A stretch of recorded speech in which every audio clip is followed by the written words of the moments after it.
Over the past year, a lot of us have gotten pretty creative. From writing to painting to playing games. I'm Mike, and today on Session 0 with Games Played Badly, we talk to Painted Squid. Not only a DM and podcaster, but a talented miniature painter as well. That interview starts now.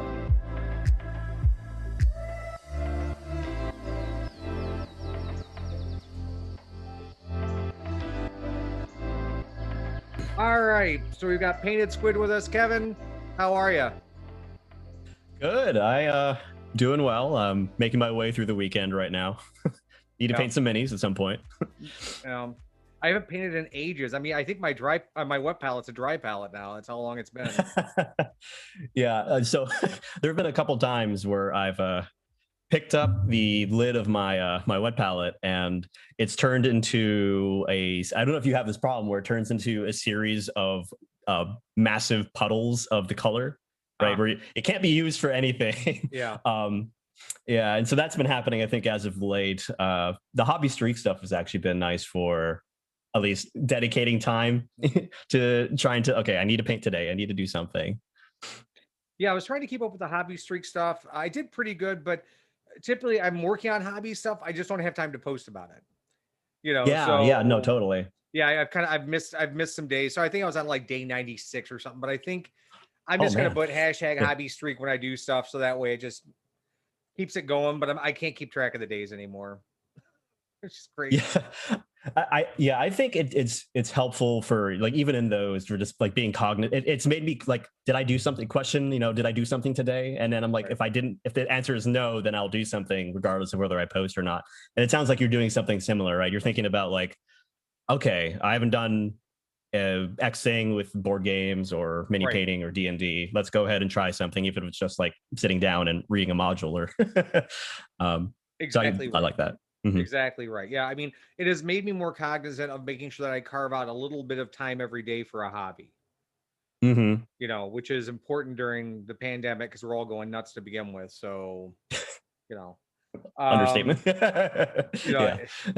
If this is any indication of how crazy we're getting, yeah. Totally. Yeah. Good. Yeah, I guess the thing I just wanted to add with that too. So I don't think before this I didn't realize how much time I hadn't done, things related to my hobby.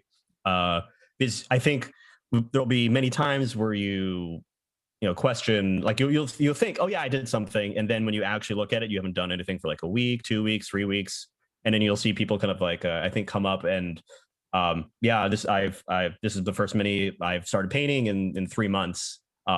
So this is my way of trying to just carve through that. Yeah, I completely agree with you. Before Hobby Streak, I was not aware of what I wasn't doing. It motivated me to at least get in there and do something every day. So, I think most people know you for your miniature painting. That's how I got to know you through Twitter. And actually, I think we bonded over here. I will show you exactly what that was. Oh, I can guess what this is. Yeah. Not to look stupid on camera or anything, but yeah. they're helpful too. I actually have mine just like right behind me, so I can join you there. There you go. I can get these around my headphones. So I can't see there it. They are. But yeah. That's the problem with that. Yeah, I think. So I think a lot of people know about your miniature painting. Why don't you tell us how you got into that? Okay. Yeah, I knew this was coming, and I had to think about how this happened because I hadn't painted anything basically pre-COVID. I had tons of board games. I think board games is where everything started for me, including D&D. Lots of board games, lots of ones that included tons and tons of plastic and whatnot. Never ever had a desire to paint any of them. When I did D&D live, I would use like I don't know if you've seen them, like the little plastic standees with like that have like a cool image front and the back. And I thought like, okay, this is what I'm going to use. This has everything. And then I switched primarily to digital, and so I had no need for that. And, and right before COVID hit, I think it was in January of this year, I one of my friends got a 3D printer, and I had some players who were interested in doing a live game, so I started asking him for figures for Ghost of Saltmarsh, actually that D&D module. And what I was doing then was, instead of painting them, I had seen online that somebody primed them white and then use like the Minwax polyshade, and basically you could dunk the mini in there, and then it basically shades the mini like kind of like so, if you can see that. So that's all I did, and I was like, okay, this is good enough. It looks like it has contrast. That's fine. Immediately following that, the COVID restrictions started to ramp up, and the one game where I used that was completed, and it wasn't going to happen again for the rest of the year. So I started taking some of the unpainted things and actually like looking online and seeing like, okay, this is something cool. How do I do this? Like I think I remember the first thing that I looked up was, all right, I have this lizard creature. How do I go about painting an eye on it? Because I didn't know how to do that. And so I started scanning videos, and that led me down the rabbit hole of like lots of YouTubers. So like Miniac, Squidmar, Juan Hidalgo, which is actually where the eye stuff came from. And I was like, oh, wow, how do I do that? And then let's try to do that over and over until we got to, I think, where we are now, where I just kind of sit, and that's usually where my inspiration comes from. I'll see a video for something, like, I want to try that. I want to use that on something. Yeah, I'm probably in a similar boat with you. I didn't really paint anything until COVID happened. A friend of mine, Jeff, was an avid like Warhammer mini painting guy, and had tried to get me into it. And I was like, I hadn't done that since I was probably 14 years old, and I was using enamels back then on like lead figurines, So yeah, oh man, yeah. I mean, talk about dangerous. I mean, I'm surprised I didn't come out worse. But that being said, I kind of looked online about miniature painting, and I ordered those Reaper kits. Oh yeah, And they were like the really ones good. with the briefcases, Yes. right? Yeah, yeah. And they were wonderful because you got your miniatures. You didn't have to prime them because Reaper Bones miniatures don't need to be primed. Trademark. But so, and then they give you the book that shows you how to do all this stuff. And so by the time I got done with the 2 or 3 minis that were included, I felt like I was good enough to go to the layer up kit, which was the second, like you were doing basing and some washing and things like that. Then the layer up kit, you actually started doing layering and highlights and shade and stuff like that. And so from there, I felt more comfortable to be able to go and do it on my own. But without COVID, I never would have done any of that. Yep. I wonder how many of that might be an interesting poll for Twitter, actually, is how many of you got into either D&D or just mini painting in general because of COVID? And I'm sure that percentage is really high. Oh, I would agree. Yeah, but those Reaper kits, I actually have a friend who started with them, and they seem fantastic. Especially since now you have a carrying case. A lot of people are just, you don't have a desk for painting. I didn't have a desk originally. I had actually just the kitchen table, and I had a bucket full of paint, so that makes it a lot easier, I think, too. But yeah, that's a fantastic kit. Yeah. And I've seen some of the stuff that you do now, actually. Like I think you have a good eye for like different models and sculpts that you pick out. Like there's actually a couple of recent busts that I can think of with the guy with the hood.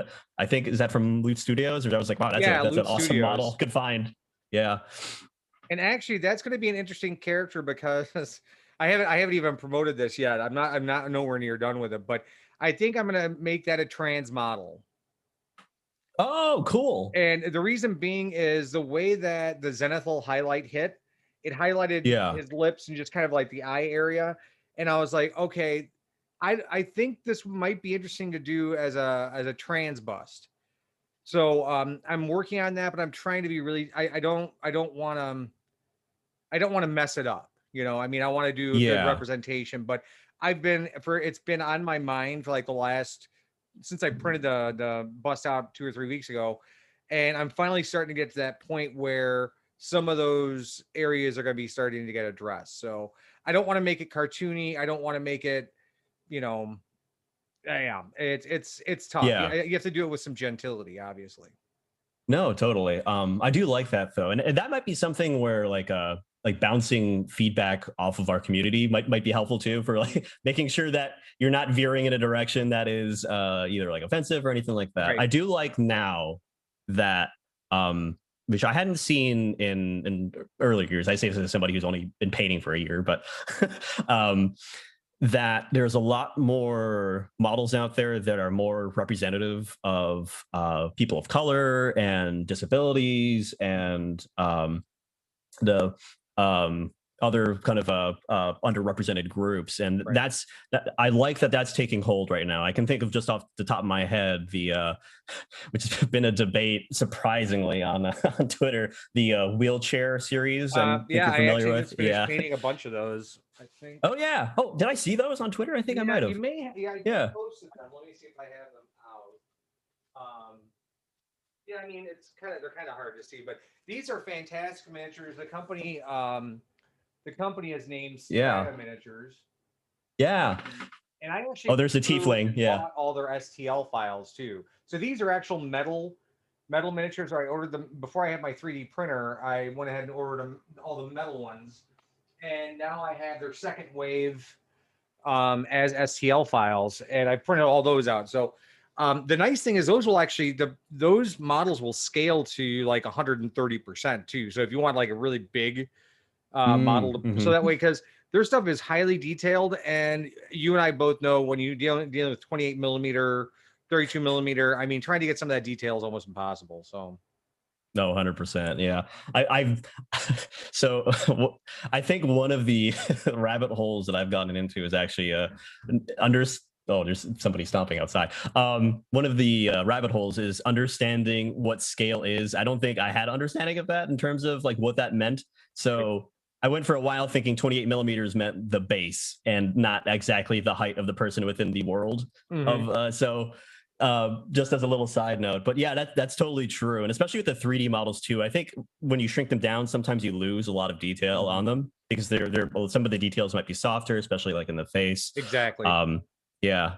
Yeah, Loot Studios has been fantastic. I think their new set that just came out this month comes with like I think it'd be considered like Baba Yaga's hut, you know, like the house with the chicken feet, you know. Oh yeah, Yeah, yeah, and yeah. it's a massive mini, and I think it's somebody got it down to 32 prints to print out all the elements. But I mean, it's a massive undertaking, but I really want to do it.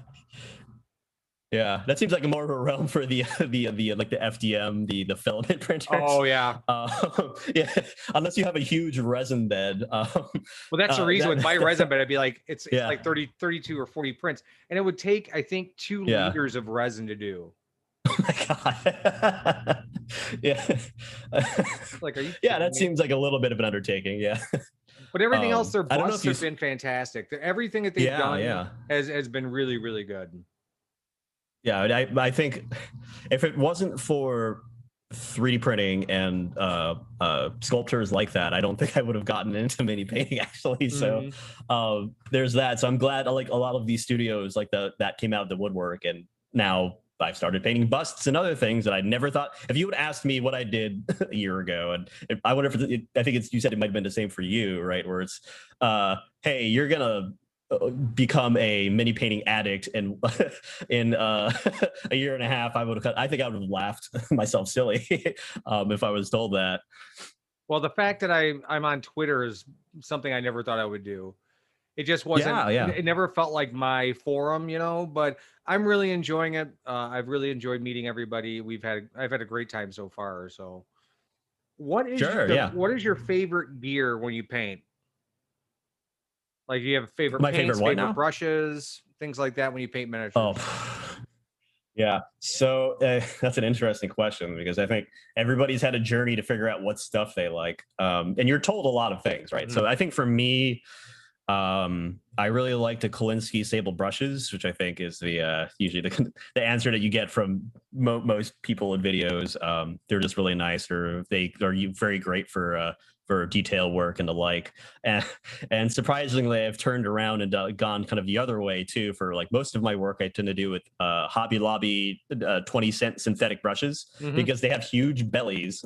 Oh yeah, they do. Stuff. Yeah, they have like massive bellies, and they actually hold a tip really nicely. So, and they're cheap, so I can do horrible things to my mini and not feel guilty about the brush. So I think that's out on that front. And paint wise, I mostly use Vallejo, but I will try anything really. So like I really like the scale color sets. I like stuff from Citadel too. I've started trying. I haven't really started anything with it yet. I just use these for washes, but oil paints I think makes incredible washes, and I kind of want to try those on minis, but not brave enough for that yet. Oh wow, yeah, that would be a departure for sure. Yeah, there are a lot of people who are using inks as well. Yeah. I've seen that. I don't know how to do it, but. Yeah, what have you seen with that? Just out of curiosity, because I think I've seen them like with like black lining, like homemade washes. I think with that too, or very very high pigmented shades if you're careful. Yeah, the one person I've seen who uses it, and you'll hear a reference by Squidmar and some other guys, Goober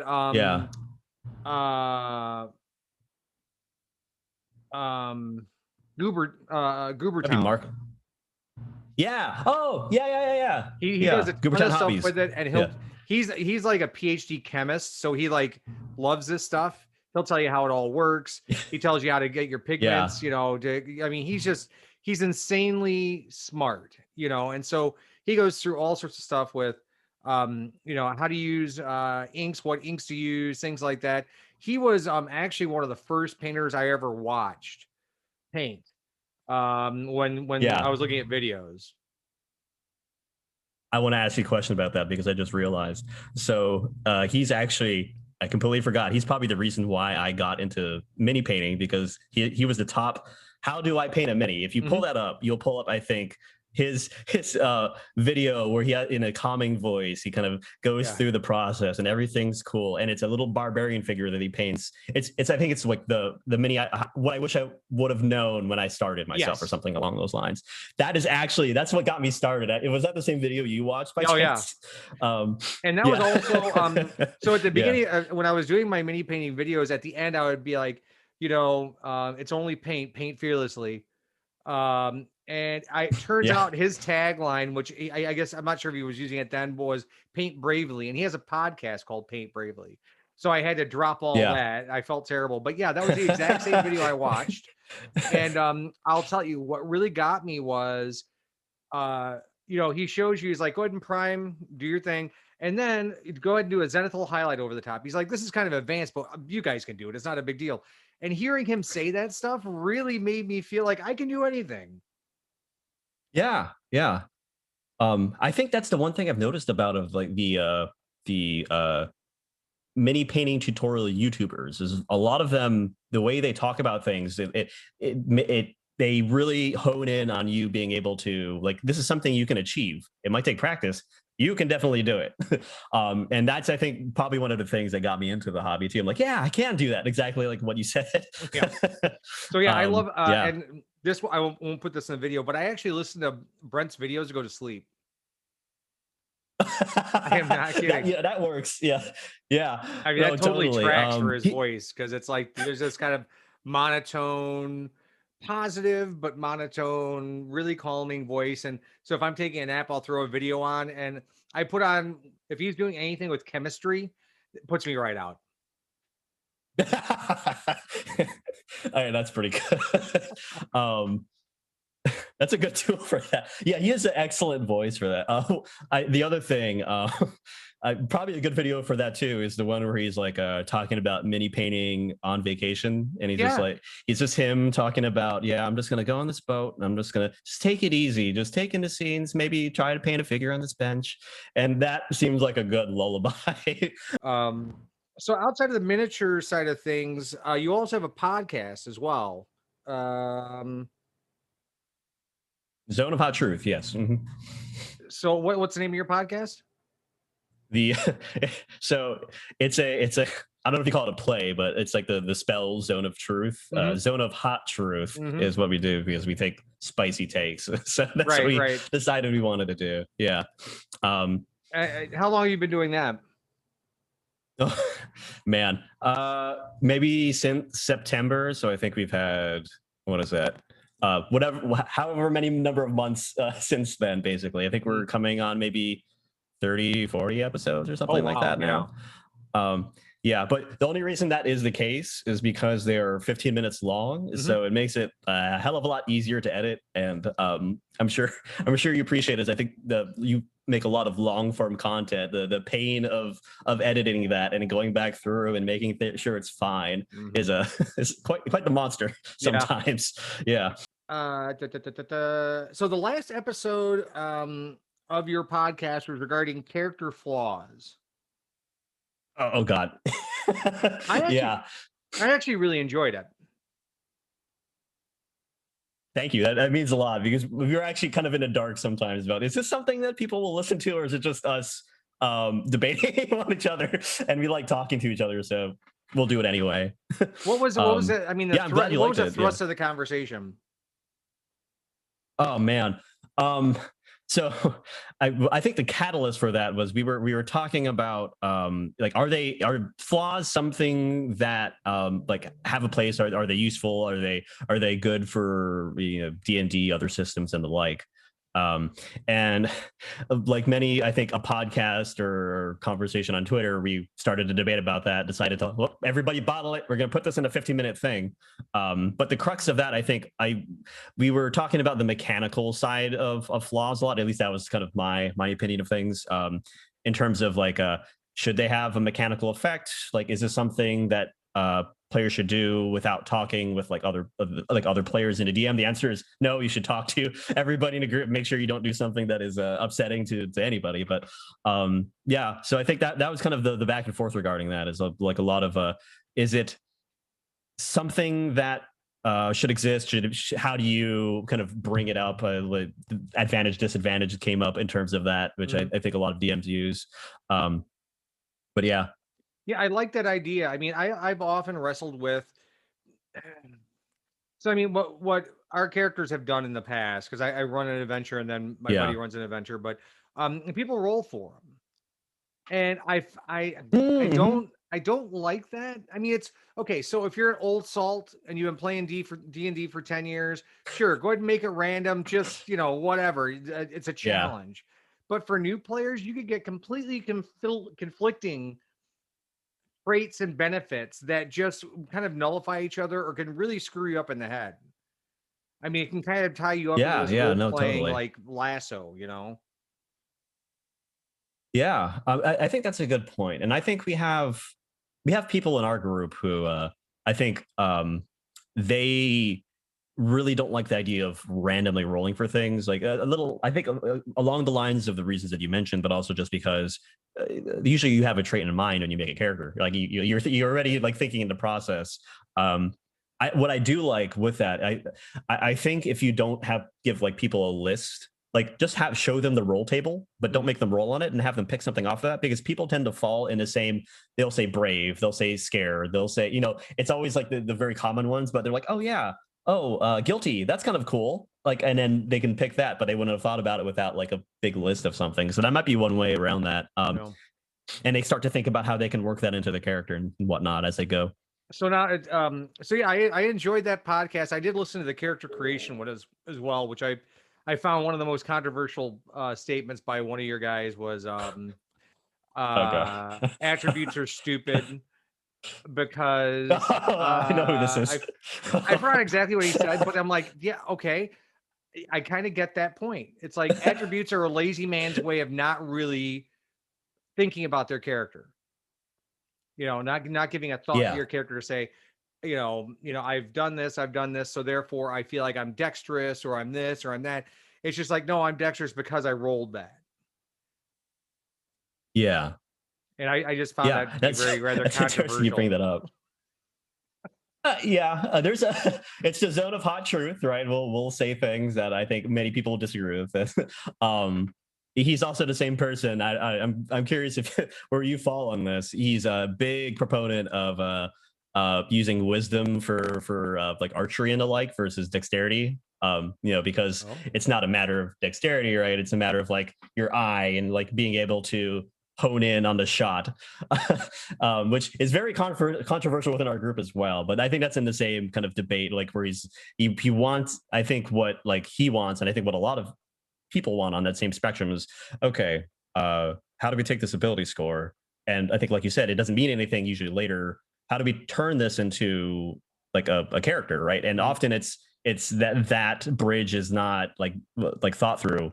It's really hard to say, especially in I think in D&D, because a commoner is what 10, right? So what does a 12, a 14, a 16, and 18 mean? And the same way going back down through whichever score you're looking at. Yeah, your podcast bring up some good points. I mean, again, just the two that I went through. Yeah, we could talk about that for hours. That's a whole other podcast, I think. I know. Yeah. This is a good. I had this question written out before I watched any of your podcasts, and this is gonna be a hot take right here. What oh god, I feel like I have to brace myself. Edition? Hold on, what D&D edition do you and have you DM for, and which one do you prefer? Oh, okay. So let me think about this because I'm primarily a 5e DM, 5e DM, right? So that's the edition that I've done the most. Is it the edition I prefer? Maybe not so much. But I might fall in the BX, like old school essentials kind of category where things a little maybe not simpler, but in tend to have a visceral take on things. There's more things are more fatal, right? Like if you see an orc in that edition, I don't know if you can curse, but poop your pants basically, right. Versus in 5e you go, oh, it's an orc, let's just go kill it, right? So yeah, I think I fall in that category of things, and I don't know how that came about. I think it was just reading other systems online, but yeah, I don't know if that's controversial, but that's definitely where I fall. Right. No, it was just one of those things. It was so funny because all of your pals on your podcast were kind of making fun of you over your 5e. Maybe not. You weren't a fangirl from 5e. No. Yeah, there's two of us, so we're split, right? There's two people who are into the more old school like a OSR scene and the storytelling type systems, I think, and then there are two of us of our group that are really into 5e and 5e for everything, right? And 5e is good for that. And so there's a lot of, you can probably pick out the clashing like in that episode that you mentioned with that. So yeah. My one friend will be glad that is a that came up. So yeah. So are you currently running? Are you currently DMing right now, or do you have a current group that you're running? Yeah. So the group that you hear in the podcast is actually the group that I DM for. Okay. I've been running Curse of Strahd for them for 3 years. Oh wow. So yeah, so it's different things, different issues come up and whatnot. Like we're all kind of busy, and I'm also in the midst of trying to complete like graduate school, and that's been the huge hindrance on playing. So I'm sure. Yeah. Yeah. But we've been doing that completely digital thing for the last 3 years. We the other thing too is what I'll mention really quickly is it's been interesting DMing for them because I think this is probably rare for most groups. All 4 of us became DMs, right? So we're a completely DM composite for our group. So that makes things interesting, I think, to say the least. But yeah. I don't know how I deal with that. I mean, 4 DMs playing together. Yeah. Oh geez. Yeah. Like do you think he's okay with this decision? When I first DM'd, that was actually the thing that came about because I think I was the second person to start, and I was super nervous about having like DMing for a seasoned DM, right? Which I think is a lot of people's fears if you have that in your group. And that eventually passed. Now we're cool, just kind of rotating amongst each other for like one shots and whatnot. But it's still a thing that like sometimes you're like, oh God, I know I know his DM style. He may not agree with how I'm running this. It kind of like the thoughts come up. Yeah, I can totally see that. But one of the things that I do is something called a speed round. And so I'm going to ask you some very quick questions, and you can give me your answer. You can expound on your answer, but I guess so. It's not really a speed round. It's a question round, maybe. I don't know. Donut or muffin? I'll be curt. Oh man, donut for sure. Definitely donut. Hot tea maybe versus cold tea? Cold tea. Zero hot beverages in my household. I'm actually drinking iced coffee that I've frozen. So yeah. When it comes to paints that you would use, is it what is it, color or coverage? Which one would you prefer? Color, I think, for that. That's a tough one. It is. I have a lot of paints, but yeah, color is definitely the thing I look for. Yeah. Yeah, I have a lot of paints that I just have beautiful color, but they have shit coverage.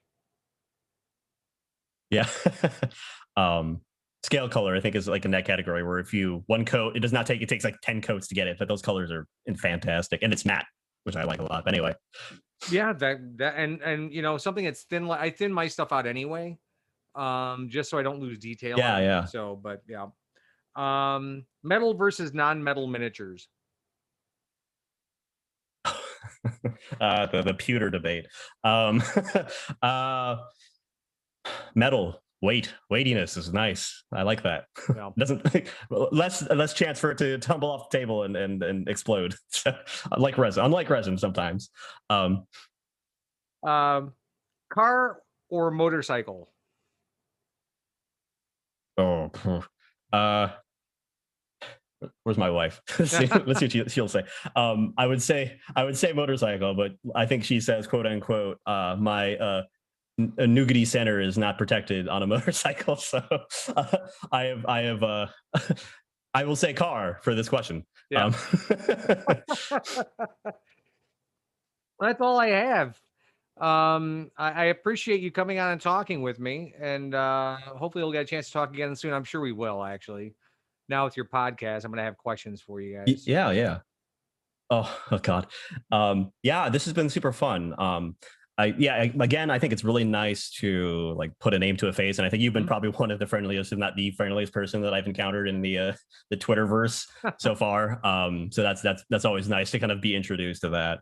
But yeah, I definitely think this is kind of a great series of content you can get out of this, especially since I think a lot of people have different opinions and takes, and being able to get that into the spotlight is awesome. So thank you for doing this. Oh yeah, not a problem. It's awesome that I got a chance to do this with amazing people who, you know, they all have their own ideas. They're all producing their own content. They're all extremely talented in their own rights, and being able to give them a voice and let people see who they are and figure out, you know, learn how they operate and why they do things the way they do, you know, helps other people, and it may inspire people to jump in creatively when they never thought they could. So